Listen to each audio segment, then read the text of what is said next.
Bismillahirrahmanirrahim. Assalamualaikum warahmatullahi wabarakatuh. Alhamdulillahirabbil alamin wassalatu wassalamu ala asyrafil anbiya'i wal mursalin sayyidina Muhammadin wa ala ali sayyidina Muhammad amma ba'd. Alhamdulillahirabbil alamin, puji syukur kita sama-sama ucapkan kepada Allah Subhanahu wa taala atas segala limpahan nikmat dan karunia-Nya sehingga pada siang hari ini kita bisa bertatap muka kembali meskipun lewat online. Pada siang ini kita akan membahas salah satu topik bahasan dalam budidaya tiram mutiara sesuai dengan RPS yang sudah kita sepakati di awal perkuliahan, yaitu tentang aspek bisnis budidaya tiram mutiara. Sebagai permakluman, materi dalam presentasi pada siang ini adalah salah satu materi dari pelaku usaha budidaya tiram mutiara di NTB. Nah, saya akan mulai pembahasan dari rencana pembiayaan usaha budidaya kerang mutiara. Ada dua komponen pembiayaan yang penting. Yang pertama adalah biaya investasi dan kedua adalah biaya operasional. Biaya investasi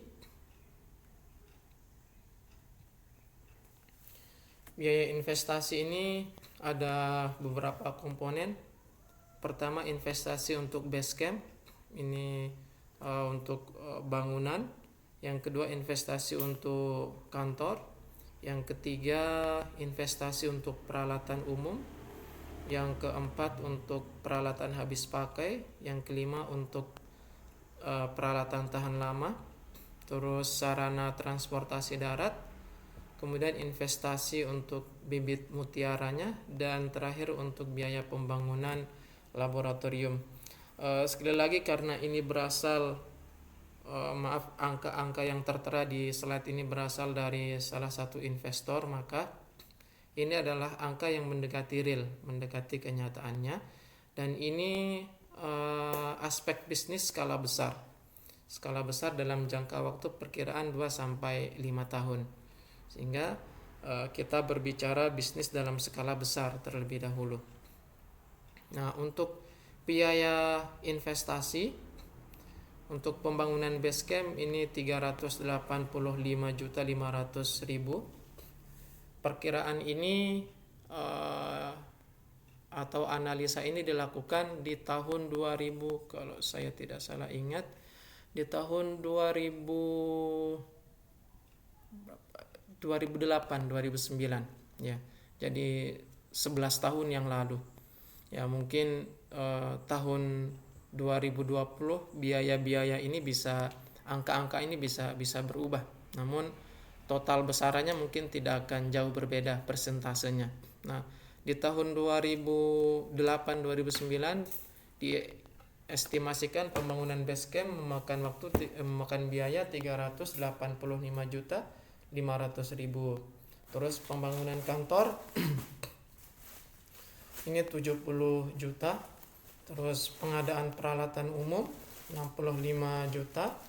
Pengadaan peralatan habis pakai ini 370.500.000. Peralatan tahan lama 781 juta. Sarana transportasi darat 285 juta. Bibit mutiara, nah, ini investasi yang utama, pembelian bibit mutiara sebesar 7.719.100.000, cukup besar. Terus bukan cukup ya, sangat besar, 7 miliar. Terus biaya pembangunan laboratorium ini fungsinya nanti untuk insersi, untuk pemeliharaan larva dan lain-lainnya, ini sebesar 4 miliar. Saya hampir salah, 4 miliar ya. Kemudian komponen biaya operasional dihitung per tahun. Kalau ini 5 tahun, ini untuk 5 tahun. Kalau ini untuk per tahunnya, untuk bahan bakar minyaknya 51.350.000, gaji karyawan kantornya nanti ada rinciannya 96 juta, terus gaji karyawan unit produksi ini lapangan maksudnya 177.600.000, terus konsumsi karyawan ada 14.500.000 dan biaya lain-lain 13.800.000. Nah, secara umum ringkasan pengeluaran dan pemasukan selama kurun waktu 2-5 tahun ini dapat dilihat di sini. Penerimaannya 205 miliar 68.877.200 rupiah. Sedangkan tadi biaya investasi yang ini selama 5 tahun setelah ditotalkan berjumlah 10 miliar, betul ya? Oke ya, 10 miliar. 10 miliar. Terus biaya operasional yang ini selama 5 tahun 1.562.250.000. Nah, setelah dilakukan penghitungan laba rugi, ternyata penerimaannya lebih besar dibandingkan biaya operasional dan biaya investasi. Sehingga laba yang diperoleh dalam kurun waktu 5 tahun itu adalah 193 miliar 506.627.200 rupiah. Ya, ini pelan-pelan membaca angkanya, takut salah. Nah, dari mana dapatnya angka-angka 205 miliar, 10 miliar, 1 miliar ini? Di perinciannya di sini. Nih, kita akan bahas satu-satu. Dari biaya investasi ini ada beberapa komponen, ada 8, 1, 2, 3, 4, 5, 6, 7, 8 komponen. Nah, masing-masing komponen ini di slide selanjutnya akan dijabarkan lebih detail dari mana asal muasal angka 385 juta ini. Oke, ini pertama untuk investasi, biaya pembangunan base camp ya. Rinciannya yang ini. Jadi di situ sudah termasuk biaya untuk pembebasan tanah. Luasnya sekitar 2 hektar, cukup sangat luas. Harganya 150 juta. Ini harga di 2008 2009. Kemudian pembangunan gedung di darat 2 unit 200 juta. Terus untuk pembangunan listrik dan instalasi ini 1 unit 7.500.000. Pengurusan izin 28 juta dan jumlahnya 385.500.000 ya. Dari sinilah dia berasal angka yang ini 385.500.000. Oke, kita lanjut.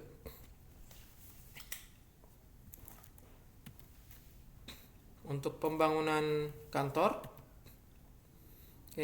untuk pembangunan kantor ini 1 unit 50 juta dan perlengkapan kantor termasuk ATK di sini 20 juta, jumlah biayanya 70 juta.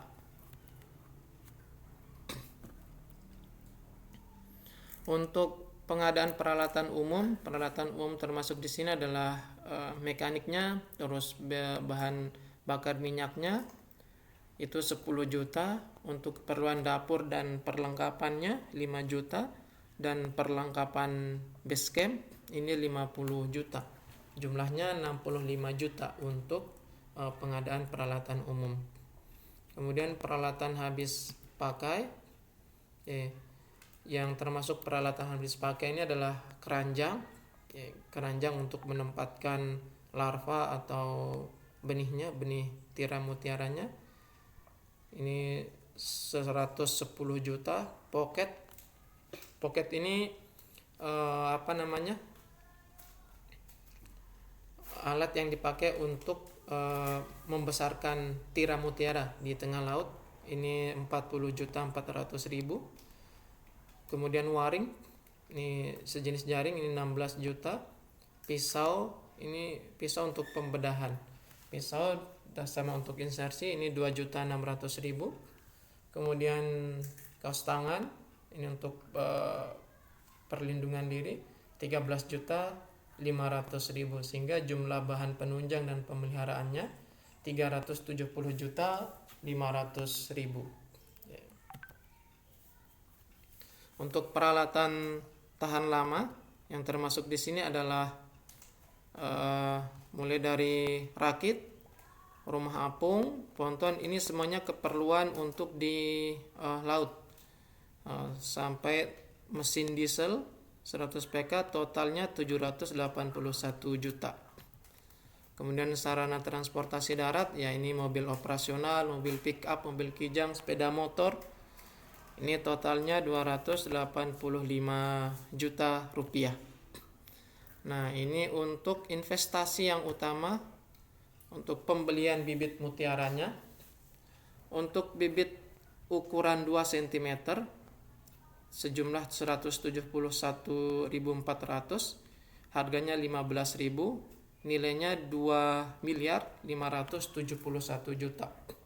Sedangkan untuk yang ukuran 4 cm 2.502 juta, ukuran 7 cm 2.646 juta 100.000. Ya, bisa dilihat angka-angka di sini. Sehingga totalnya sebesar 7.719 juta 100.000 rupiah. Untuk pembangunan laboratorium totalnya adalah 4 miliar. Oke.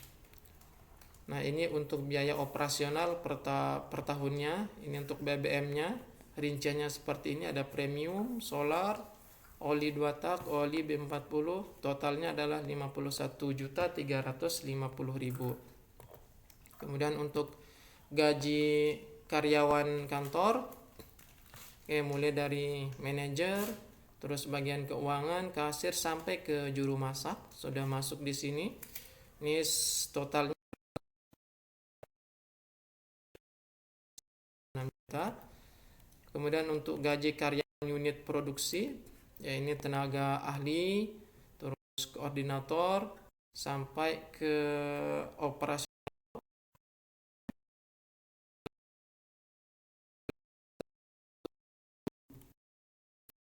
karyawan, ini per tahunnya sebesar 14.500.000 rupiah. Biaya lain-lainnya termasuk telepon, listrik, air, alat tulis, ya termasuk di sini internet. Terus sumbangan-sumbangan yang tidak terduga, jumlah per bulannya 1.150.000, sehingga ditotalkan per tahunnya 13.800.000 rupiah.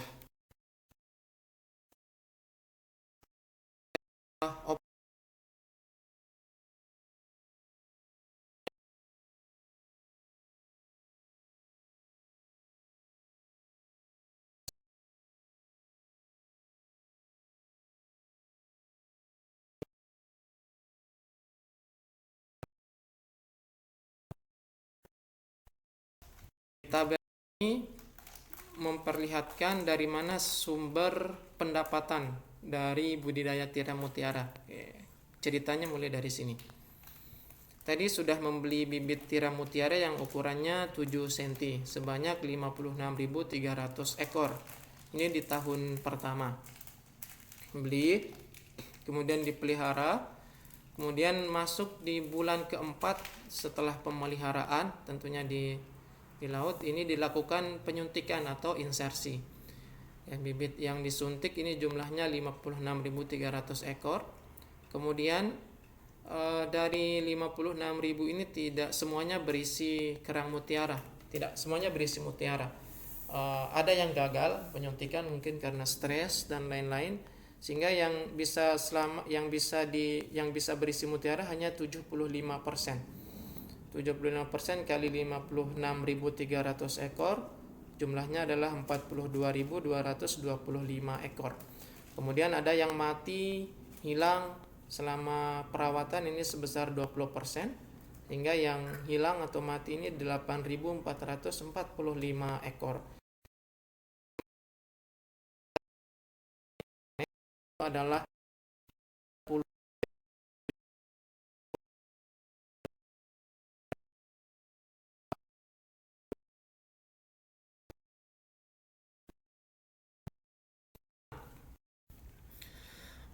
setelah 18 bulan dari apa namanya, didapatkanlah panen mutiara dengan berat rata-rata mutiaranya per harga maaf, ini total berat mutiara hasil panen tinggal dikalikan 33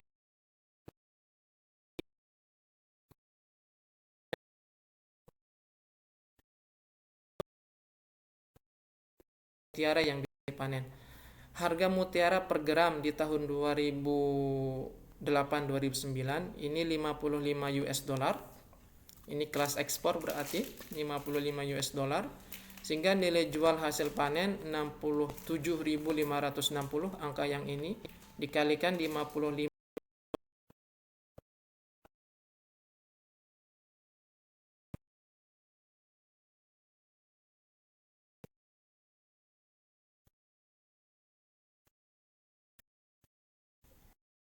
Tadi kita investor membeli tidak hanya 7 cm, ada juga yang membeli bibit ukuran 4 cm.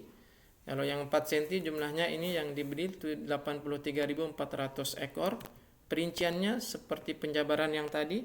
Bibit yang disuntik ini 70%. Terus yang berhasil berisi mutiara 75%. Penjelasannya sama dengan penjelasan tabel yang pertama tadi. Sehingga dihasilkan hasil panennya adalah 3.853.080 rupiah, 80 US dollar, maaf. Nah, sekali lagi saya sampaikan, lama panennya atau waktu panennya adalah 18 bulan setelah penyuntikan. Oke. Hingga kalau dia disuntik pada bulan ke-7, tinggal hitung 18 bulan ke depan, di bulan itulah dia dipanen. Sehingga dalam 1 tahun setelah penyuntikan, di tahun kedua setelah penyuntikan baru bisa panen. Di tahun pertama belum bisa panen. Oke. Sehingga ini ada total rencana pemasukan uang. Ini masih kotor di tahun kedua, ya. Nah, ini tadi di tahun yang ke-1, ini yang bibit ukuran 7 cm, totalnya 3.715.080 US dollar. Kalau dirupiahkan sebesar 35.300.100.000 rupiah. Di tahun hasil panen kedua ini 3.835.000.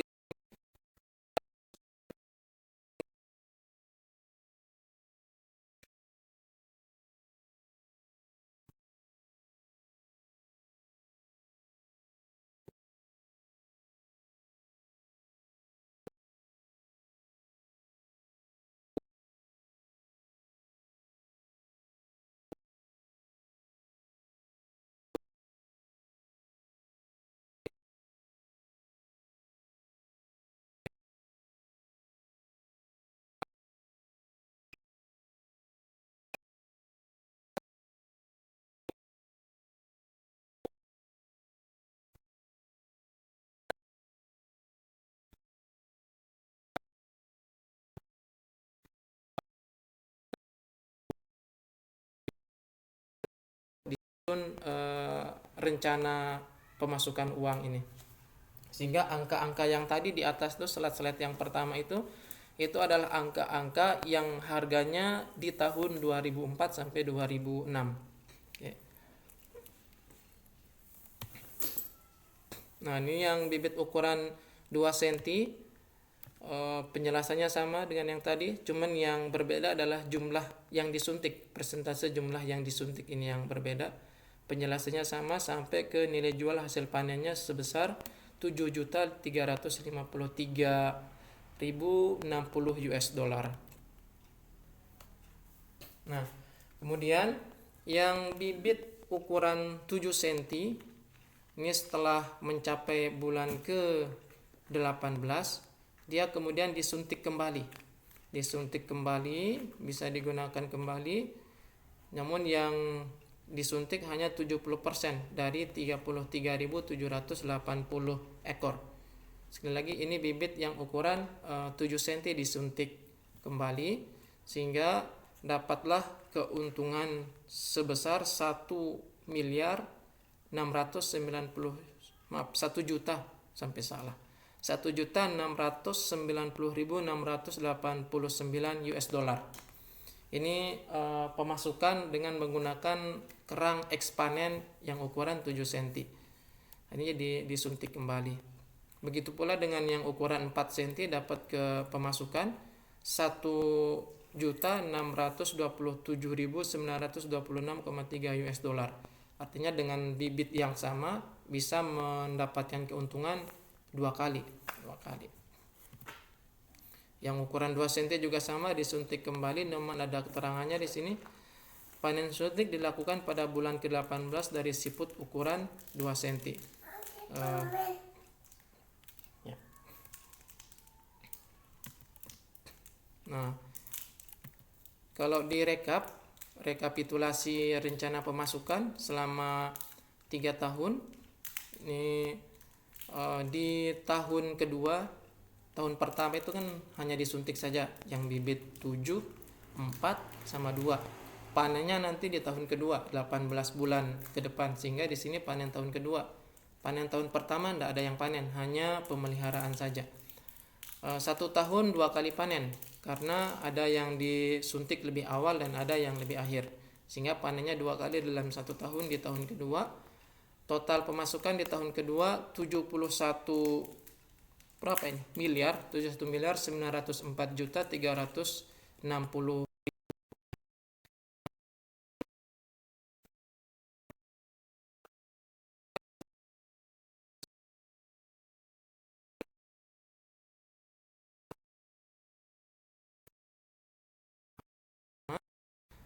4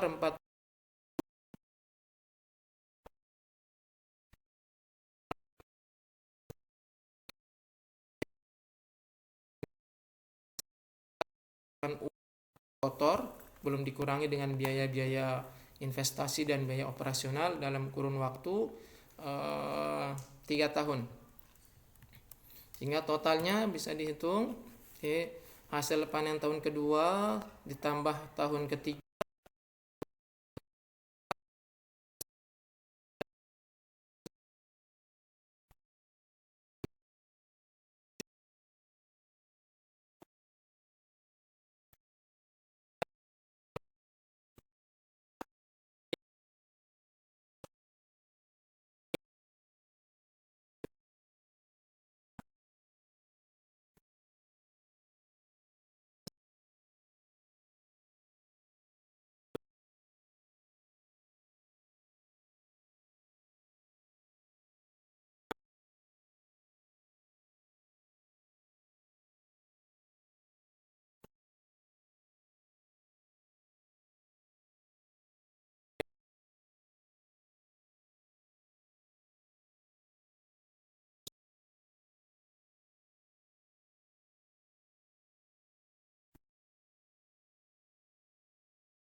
besar untuk investor yang berskala besar. Ini berguna nanti pada saat mungkin adik-adik mahasiswa setelah lulus nanti bergelut dalam bidang bisnis, khususnya tiram mutiara. Jadi bisa menarik investor, mendatangkan investor dengan memberikan rincian biaya yang sangat rinci. Nah, caranya memberikan rincian biaya dengan rinci ya seperti yang tadi, detail dan jelas, waktunya kapan, dan di setiap tahun kita dapat untung berapa. Intinya adalah dalam perkiraan itu harus laba, tidak boleh rugi, karena investor tidak mau rugi. Nah, namun kalau masih posisi menjadi mahasiswa atau nanti baru lulus, modalnya kecil, belum dipercaya oleh investor, apa yang bisa dilakukan yang berhubungan dengan budidaya tiram mutiara? Ini saran saya yang ini. Saya pernah melakukannya pada waktu kuliah di semester 6 atau 7. Saya menjadi perantara antara pembeli dan penjual mutiara. Ya, ini lumayan keuntungannya, besar. Eh, besar tanpa bermodal. Kita hanya menjadi perantara pembeli dan penjual. Kita mengambil barang dari penjual kemudian dibawa ke pembeli.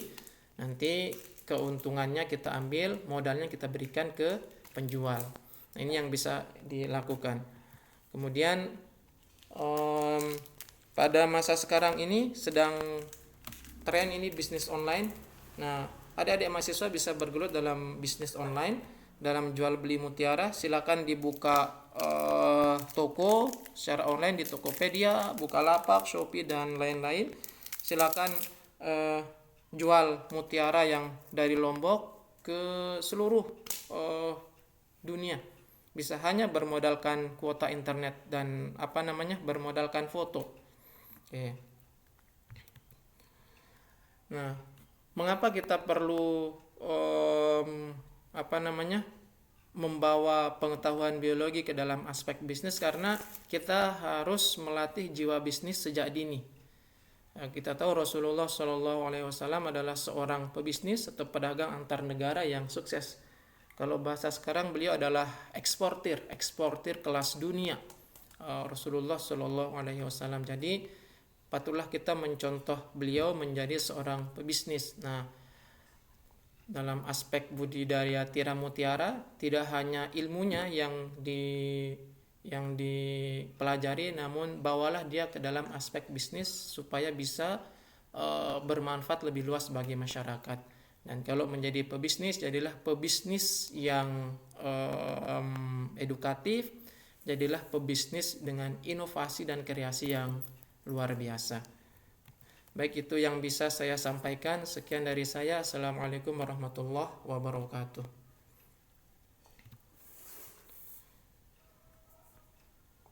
Oke, setelah ini saya mau menampilkan